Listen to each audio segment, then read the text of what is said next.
한 가지 여쭤봐도 될까요? 오늘 아침 거울을 보셨나요? 그때 어떤 생각이 드셨나요?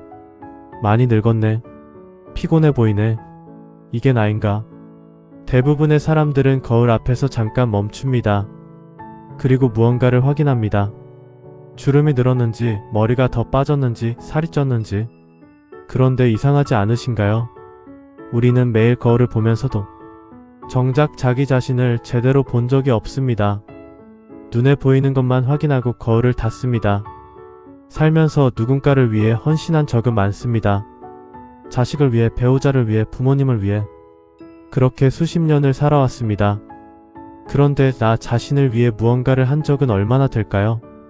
오늘은 그 이야기를 하려고 합니다. 오스카 와일드가 이런 말을 했습니다. 자기 자신을 사랑하는 것은 평생의 로맨스를 시작하는 일이다. 처음 들으면 조금 낯설게 느껴질 수 있습니다. 로맨스라는 단어가 젊은 사람들의 것처럼 느껴지기도 하고 자기 자신을 사랑한다는 말이 왠지 이기적으로 들리기도 합니다. 그런데 잠깐 생각해보세요. 로맨스가 무엇인가요? 상대를 아끼고 관심을 갖고 곁에 있어주는 것입니다. 힘들 때 위로하고 좋을 때 함께 기뻐하는 것입니다. 그렇다면 왜 우리는 그 모든 것을 타인에게는 하면서 자기 자신에게는 하지 않는 걸까요? 와일드가 말한 것은 단순한 자기애가 아닙니다. 자신을 소중한 존재로 대하는 태도입니다. 내가 나의 가장 오랜 동반자라는 사실을 인정하는 것입니다. 우리는 태어나서 죽는 날까지 단 한 사람과 평생을 함께 삽니다. 그 사람이 바로 나 자신입니다. 그런데 우리는 그 사람을 가장 가혹하게 대하는 경우가 많습니다. 그게 어떤 모습인지 실제 이야기로 들어가 보겠습니다. 올해 66인 김씨는 35년을 한 직장에서 일했습니다. 부장까지 올라갔고 후배들에게 인정받는 사람이었습니다. 회사가 곧 자신이었고 자신이 곧 회사였습니다. 그런데 퇴직하던 날 짐을 싸고 엘리베이터를 타는 순간 이상하게 허전했다고 합니다. 집에 돌아왔는데 할 일이 없었습니다. 아내는 자신의 일상이 있었고 자식들은 각자의 삶이 있었습니다. 김씨는 처음으로 자신이 누구인지 모르겠다는 생각이 들었습니다. 나는 부장이었는데 이제 나는 뭐지? 그때부터 무기력이 시작됐습니다. 아침에 일어나도 이유가 없었고 밥을 먹어도 맛이 없었습니다. 6개월이 지나고 나서야 김씨는 조심스럽게 뭔가를 시작했습니다. 젊었을 때 좋아했던 사진 찍는 일이었습니다. 카메라를 꺼냈습니다. 오래된 것이었지만 상태는 괜찮았습니다. 처음엔 집 근처 공원을 찍었습니다. 아무도 몰래 혼자. 그런데 어느 날 아침 빛이 나뭇잎 사이로 떨어지는 장면을 찍고 나서 오랜만에 가슴이 뛰었습니다. 지금 김씨는 지역 사진 동호회에서 활동합니다. 대단한 일이 아닙니다. 그냥 좋아하는 걸 하는 것입니다. 하지만 그는 말합니다. 퇴직하고 나서야 처음으로 나를 만난 것 같아요. 35년 동안 회사를 위해 살았습니다. 그리고 이제 처음으로 자신을 위해 살기 시작했습니다. 김씨의 이야기가 낯설게 느껴지지 않는 분들이 계실 겁니다. 비슷한 상황에 계신 분도 있을 테고 이미 그 시간을 지나오신 분도 있을 겁니다. 또 다른 이야기를 해드리겠습니다. 올해 71살인 박씨는 새 아이를 키우고 남편 뒷바라지를 하고 시부모님까지 모신 사람입니다. 누가 봐도 훌륭한 어머니이고 며느리였습니다. 그런데 막내가 결혼하고 분가한 날 밤 박씨는 빈방 앞에 서서 한참을 울었습니다. 슬퍼서가 아니었습니다. 그냥 갑자기 무서웠습니다.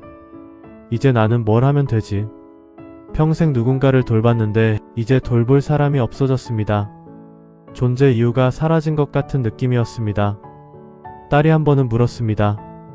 엄마는 뭐가 좋아? 박씨는 대답하지 못했습니다. 생각이 나지 않아서가 아니었습니다. 한 번도 그런 걸 생각해 본 적이 없었기 때문입니다. 그 질문이 오래 마음에 남았습니다. 몇 달 후 박씨는 동네 복지관에서 서예를 배우기 시작했습니다. 처음엔 그냥 시간을 보내려고 나갔습니다. 그런데 붓을 잡고 글씨를 쓰는 시간만큼은 아무것도 생각하지 않아도 됐습니다. 그냥 획을 따라가면 됐습니다. 박씨는 말합니다. 살면서 처음으로 나만을 위한 시간이 생긴 것 같았어요. 누군가를 위해 사는 삶도 아름답습니다. 하지만 자신을 위한 시간이 단 하나도 없다면 그건 헌신이 아니라 소진입니다. 자신을 돌보지 않으면 결국 아무도 돌볼 수 없게 됩니다. 이번엔 조금 다른 이야기입니다. 63세 이 씨는 30년 결혼 생활을 끝냈습니다. 어느 쪽이 잘못했다고 말하기 어려운 이유였습니다. 그냥 오래 살다 보니 서로가 너무 달라져 있었습니다. 이혼 후 가장 힘든 건 외로움이 아니었습니다. 자신이 한없이 초라하게 느껴지는 것이었습니다. 이 나이에 혼자가 됐으니 이제 끝난 것 아닌가? 주변 시선도 신경 쓰였습니다. 불쌍하다는 말을 들을 때마다 가슴 어딘가가 쪼그라드는 느낌이었습니다. 그런데 혼자 살면서 조금씩 이상한 일이 생겼습니다. 먹고 싶은 걸 먹을 수 있었습니다. 자고 싶을 때 잘 수 있었습니다.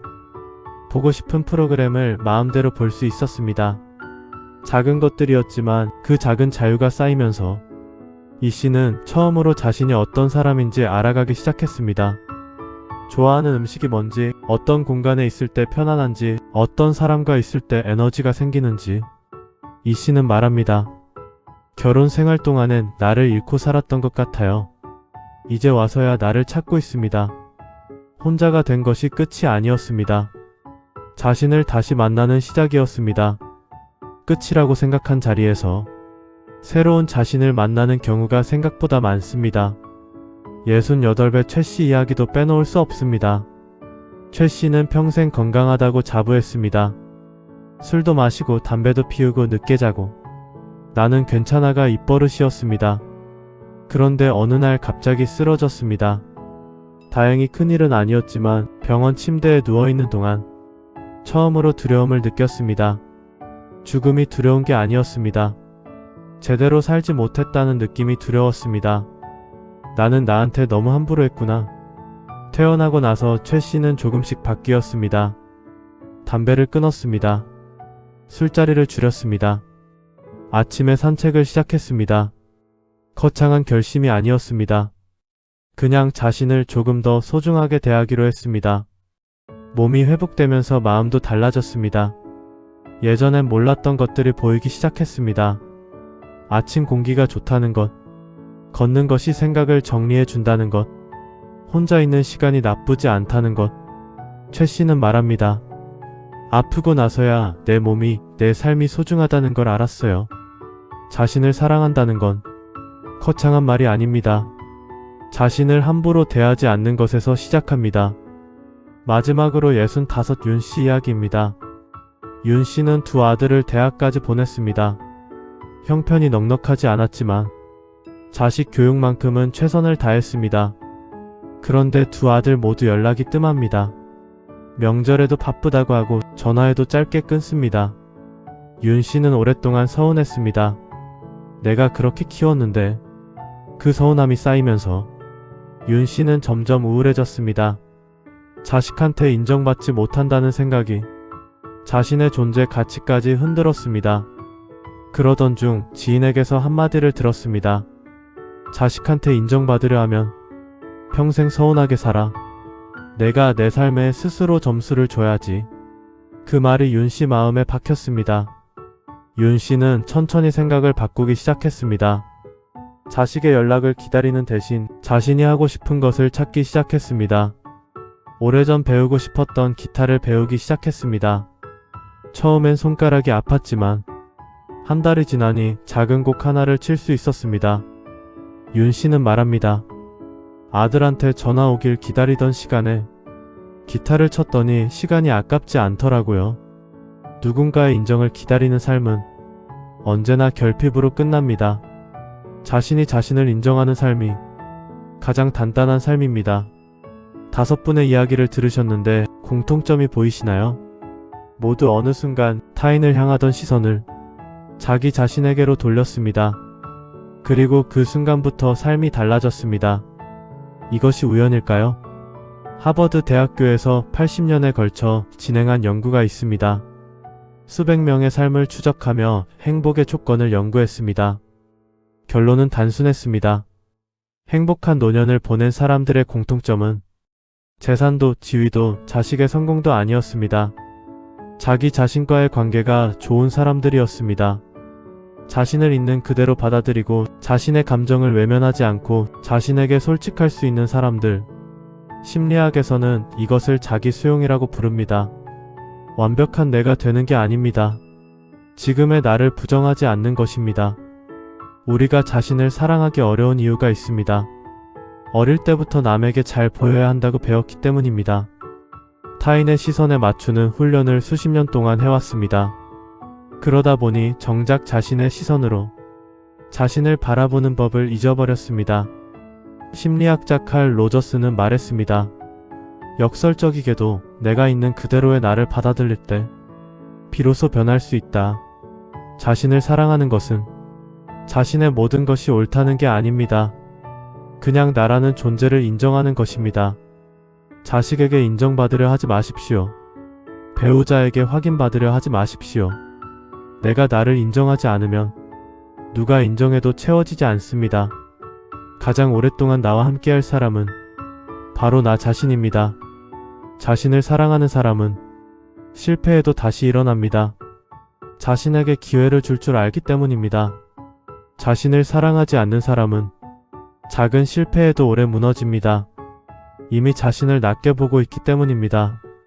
자신을 사랑하는 사람은 타인의 말에 흔들리지 않습니다. 자신에 대한 기준이 이미 자기 안에 있기 때문입니다. 자신을 사랑하지 않는 사람은 칭찬을 들어도 불안합니다. 언제 다시 비난받을지 모른다는 두려움이 있기 때문입니다. 이 차이는 성격의 차이가 아닙니다. 자신을 어떻게 대해왔느냐의 차이입니다. 그런데 한 가지 말씀드리고 싶습니다. 자기 자신을 사랑한다는 것이 무조건 자신을 감싸는 것은 아닙니다. 잘못을 했을 때 그냥 넘어가는 것도 아니고 하고 싶은 대로만 하는 것도 아닙니다. 진짜 자기 사랑은 자신에게 솔직한 것입니다. 나는 지금 힘들다고 인정하는 것. 나는 이게 잘못됐다고 받아들이는 것. 나는 변할 수 있다고 믿는 것. 자식을 아끼는 부모가 자식을 무조건 감싸지 않듯이 자신을 사랑한다는 것도 자신에게 때로는 엄격해지는 것을 포함합니다. 가장 좋은 관계가 무엇인가요? 상대를 있는 그대로 보면서도 더 나아지길 바라는 관계입니다. 자기 자신과의 관계도 마찬가지입니다. 오스카 와일드의 말을 다시 떠올려 보겠습니다. 자기 자신을 사랑하는 것은 평생의 로맨스를 시작하는 일이다. 로맨스는 설레는 것입니다. 상대가 궁금하고 알아가고 싶고 곁에 있고 싶은 것입니다. 그렇다면 지금 여러분은 자기 자신이 궁금하신가요? 내가 무엇을 좋아하는지, 어떤 시간에 편안한지, 어떤 말을 들을 때 힘이 나는지, 이것을 모른다면 아직 자신과의 로맨스가 시작되지 않은 것입니다. 늦지 않았습니다. 60이 넘어도 70이 넘어도 자신을 알아가는 일은 언제든 시작할 수 있습니다. 오히려 지금이 더 좋습니다. 남의 시선에서 조금은 자유로워졌고 살면서 얻은 것도 있고 내가 뭘 싫어하는지 정도는 이제 알기 때문입니다. 자신을 사랑하는 것은 대단한 결심이 필요한 일이 아닙니다. 오늘 아침 거울을 봤을 때 많이 늙었네 대신 수고했다고 한마디 해보는 것입니다. 그 한마디가 평생 로맨스의 시작일 수 있습니다. 오늘 이야기가 조금이라도 마음에 닿으셨다면 구독과 좋아요 한번 눌러주시면 감사하겠습니다. 여러분은 어떤 방식으로 자신을 돌보고 계신가요? 댓글로 편하게 나눠주시면 함께 읽겠습니다.